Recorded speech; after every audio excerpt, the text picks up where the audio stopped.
What's going on, family? Welcome back to the podcast. So, Judge Mathis' wife filed for divorce after 39 years. I actually heard this last week. This is about 3 or 4 days old, but I think the conversation is worth having for men and for women.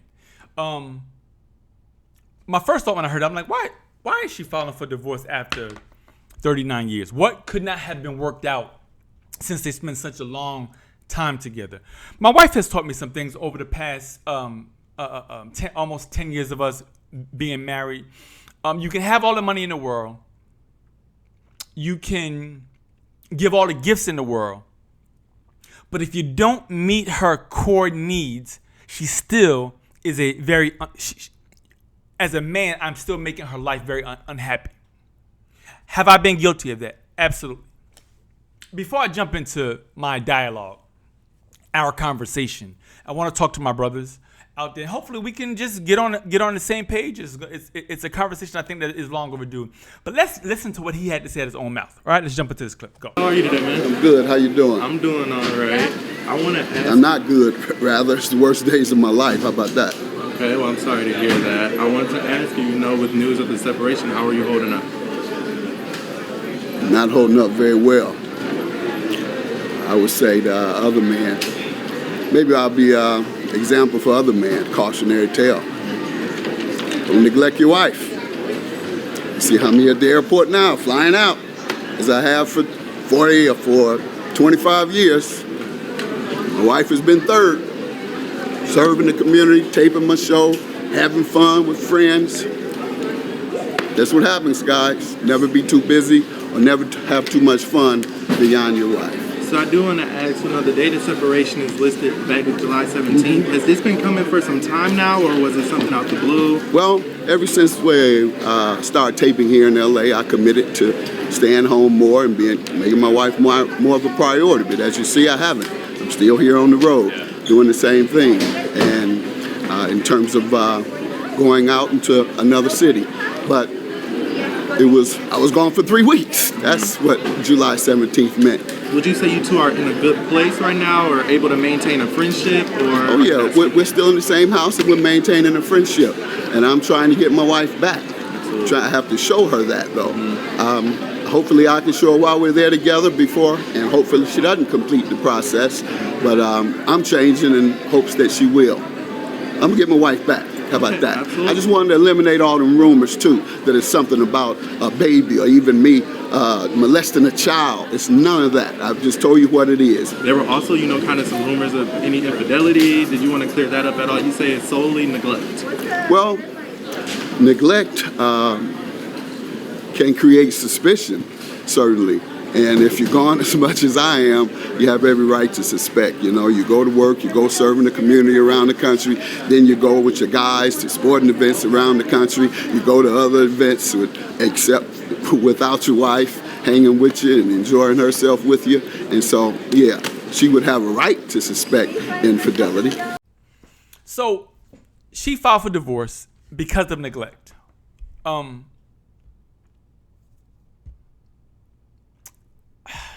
This is a lesson, my brothers and sisters, that I have learned. I'm still in the process of learning. I'm trying to get better with it every single day. Have I made improvement? I am not the one to say yes or no on that. My wife would have to. Brothers, you understand what I'm saying? Brothers, sometimes we think we're making improvements on different things in and of ourselves because we know what we're dealing with inside. But this is one thing I learned in my 10 years of marriage. There are certain situations and certain topics that I thought I was dealing with because I was trying to rectify what I felt inside. But if what my wife is feeling is not rectified in her, then we still have an issue. We still have an issue, and that's what I hear in this particular situation. I'm learning to be a better listener. I'm learning to understand more, and I'm saying this because hopefully in my transparency to all of us men, we can be better. Because at the end of the day, none of us want. I don't want to be alone. I don't know about y'all. Maybe some of y'all want to be alone. We live in a different generation. in a different age where people like, I'm happy being single. I'm doing me. Okay, God bless. I'm 53 years old. I want to be with my babe. I want us to have a happy life together. I don't want my wife, after 10, 15, 20 years saying he still neglected me. This is a word that I myself have to pay attention to. And I've made a lot of adjustments over the years, but there's still a hella room for improvement. But Judge Mathis said he hoped he can be an example for us men. And I think he is in some shape or form. But before I go on to tangent, he said 3 things. He said he was taping his show, he was partying with friends, and he was serving the community. He was taping his show, he was partying with friends, and he was serving his community. I said this a couple of weeks ago in a different video. But we can, as men, we can do whatever the heck we want to do, but our wives, our spouses have to come first. I'm not talking about girlfriend. I'm not saying you shouldn't put your girlfriend first. What I'm saying is a level of responsibility that when you put a ring on somebody's finger, you are now committing your life to that individual. So taping a show, your business. And I understand this very, very well. I had a business for a long time, for a long period of time. And so even now in this phase of my life, I am still working out some of the bad habits I picked up over the years because I was money hungry. I was, I was eager to achieve and dream. And a lot of the times when we as men are so eager to pursue something, the person that we are supposed to be committed to, in Judge Mathis's words, came third. That's a recipe for disaster. As a matter of fact, that's a recipe for a whole bunch of different things. I'm not even putting infidelity on this plate. I'm talking about loneliness. I did a blog back in the early 2000s when blogging was popular about being lonely in your own home. And there's times I have had to bring this blog back to my remembrance because I am married. I do want to achieve some stuff. I do want my wife and I to own the world. I mean, quite honestly, I want us to be very dominant in society. I want her to have everything she wants, but not at the cost of us going our separate ways. Not at the cost of losing the friendship that we have. Judge Mathis said that she came third. First of all, he said he's working on it. I think this is where I want to have the conversation. He said he's working on it, not judging him, but he's in the airport. He's in the airport on his way out to somewhere else. They're still in the same house. My brothers and sisters, I will confess this. Since I have been married, these past 10, 11 years, there are situations, people, family members, business relationships I absolutely had to destroy. Absolutely. So when we start having a conversation about being a unit, having a union, becoming one, that means anything that we were doing separately, and I went down kicking and screaming, y'all. I'm not trying to paint no picture of perfection. We've had a lot of heated conversations. I was stubborn. Stuck in this little freaking bubble for a while. I'm at peace. And I don't say this to brag. I say it hopefully so any men who are dealing with this can kind of understand. I love my wife. And so I have learned, I say learned and learning because I think the process never ends. I think as a couple, we evolve, but individually we evolve, and we have to be going to the same place. So I say evolving or learning because I'm still learning to be better. I'm still learning to listen more. I'm still learning to understand her heart and her soul more. And there are times where I miss it. Even recently, there's times where I just miss it. For whatever reason, but I am learning to pay attention. But what I will say to you in this particular case, when I listen to Judge Mathis, one of the greatest mistakes, and I want to say this now, is that he's in the airport. If you know your marriage is failing, you cannot tell me that you want to win her back. You cannot say that you want to win her back and you're still traveling. The business is done. until we're right. Unless you know you're going to go your separate ways. I'm telling you my soul, that's not what I want. I want God's best. And so God's best for me is my wife first, then God first, my wife, myself, our life. Whatever that life we decide to carve out. He's in the airport right now. So if his wife if they're still in the same house, they're still under the same roof, go home, dog. He said, I'm taping my show. I'm partying with friends in the community. Listen, you can go back to a bunch of my videos. I have explained in great detail how I have had to cut family members off who thought that they were going to be the boss in my relationship. I don't play that. There's only one person I'm responsible for at this time in my life, and that's my wife. If we go anywhere, we will be together. Anyway. I think the age-old story of us making all these excuses about what we had to do and neglecting our partner, male and female, because women are guilty of this too. I think we have to have that conversation. If you want to be married, if you want to stay married, nothing else is more important. Take your black home, Judge. Tell the brothers you can't make it this weekend. Oh, but every year we go. Stop wilding out. Tell the brothers you can't make it this weekend. Tell all of the community events that they're canceled. Tell the taping of the show, hey, I'm gonna take a vacation. I'm gonna go on hiatus, and hopefully we can get this worked. And if we don't get this worked out, I'll be back. But if working this relationship out is more important than anything else, then everything else, God has to be third. There is no way on God's green earth I'm going to make my wife third. Ever. Ever. That's not my heart. That's not my soul. That's not where I want to go with this. I'm not preaching this because I'm some pillar in the community. First of all, I have no community events. My number one ministry is Jamila Ballot. My first offering, my first tithe. Y'all can hang me up. Y'all religious people can hang me up any way you want. What I am saying that is my heart, my soul, and my strength. My first everything has to be towards her. And then we'll trickle down and work that thing out. I have gotten into heated arguments with family members over this same topic. I have had to cut a bunch of people off over this same topic. So I cannot co-sign Judge Mathis still being in the club, still partying with his boys, still on fishing trips, and his wife is at home being neglected.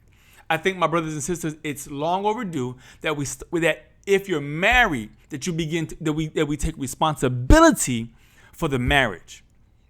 And there's a big difference between married and dating. The whole point of dating is to see if you want to come together. I know a lot of y'all on this we can just live together. Do what you want to do. I'm old school. I'm saying marriage. Everybody in my mind needs to be moving towards that. I put a ring on it because I didn't want her, because I wanted her in my life, or I wanted to be in her life forever. Or as the vows say, until death do us part. So I get Judge Mathis's soul. I get what he's trying to say, but I still think he's going about it the wrong way. And so I got to look at myself. What am I doing wrong? What things do I need to improve on? Am I still handling things? Am I listening? Am I truly listening more? Am I dealing with things better? And to be honest with you, my brothers, I can't answer that question. Only my wife can answer that question. Because even though I can feel like I'm justified inside, or I feel like I'm the one thing I learned over the last 9 years, it doesn't make a rat's ass how I feel inside, like I'm doing all the right things if she's still hurting. Now, I will say that I still need God, because there's some situations that I don't know how to deal with. I'm weak in terms of I'm overcoming a very bad temper. Not abusive, but a bad temper. And in the beginning of our relationship, I was always yelling and mad and angry and walking out the house. I don't walk out the house anymore. I'll sit here and whatever comes, I deal with it because that's not walking out the house, going to go get a drink with the boys. That's not a right way to handle things. I was very immature in our earliest stages of marriage. Horribly immature. And both my wife and I have had a subject X or a prior I call them subject X's. I don't call them marriages or whatever else. I call it subject X for those of you just tuning in. So it's not new to me. But I had but because of the hurt, because of pain, I was scared and I lashed out a lot.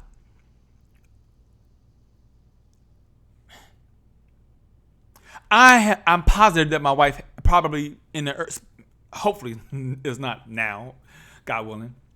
I'm not saying that, but I'm saying because, I'm being honest. Like she's not here to say, honey, I don't feel that way no more. But now, and she has to verbalize that to you guys. I'm not gonna be like, yeah, I'm better. No, I am still working on myself.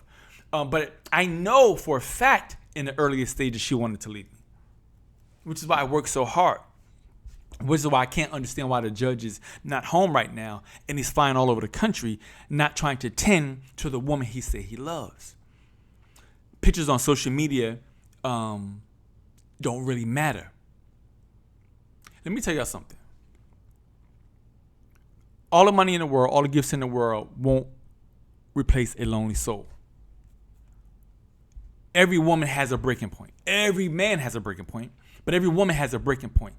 There's certain things that she will deal with for a certain length of time until she decides not to deal with it anymore. And I don't want us to get to that point in life. I want us to work out this thing, especially all couples, but especially in my community. I want us to be better so that we can show the world, hey, it's okay to love. It's okay to embrace. It's okay to be soft and sensitive to the person you're committed to. We all got to go back and listen to this judge's message. I think he brought about a good point, and we need to learn from him because he is an example in this particular. He's an example of what not to do, and we got to get it right. You got to cut off everybody. You got to stop what you're doing and make sure your home is right. And nothing moves until home is right. We do nothing until the house is right. As long as that takes. You understand what I'm saying? Because as a man, we want, I apologize. I'm here. I'm committed. I've done that. Well, baby, I apologize already. Sometimes an apology is not enough. And what I've learned, we can apologize until we're blue in the face. There needs to be some type of corresponding action that supports the apology for a very long period of time. The Bible calls that repentance. To change, to change face, to do an about face. The Bible calls it repentance. So an apology may put a Band-Aid on it in the moment, but it doesn't heal it, it doesn't take away the pain, and it doesn't mean that change truly happened. Judge is still in the airport. A long period of corresponding actions so that we can both see that real change. And I believe that's why my wife said, hey, you know what? I see you working. You are getting better. I love you for being so committed. I love you for making the choices you make. She's told me these things from her own mouth over the years. But I still got to be mindful of what she thinks and feels. Anyway, thank y'all for checking this episode out, y'all. Let me know what you think about this. I think it's a conversation that we all need to have, and I think we seek in this world, we seek success more than we seek partnership. And at the end of the day, on everybody's deathbed, I've been on some deathbeds, alas, God forbid, too many, and nobody talks about their businesses. They talk about their kids and how they wish they could have spent more time and they could have gave more. And so, if we feel that way at the end of our life, why not make it better now? All right, thank you. Do me a favor. Share this video with somebody. Like this video. I'll be back in the next one. All right, y'all? Peace. Got something to say. Hey! You got something to say. Hey! We all got something to say.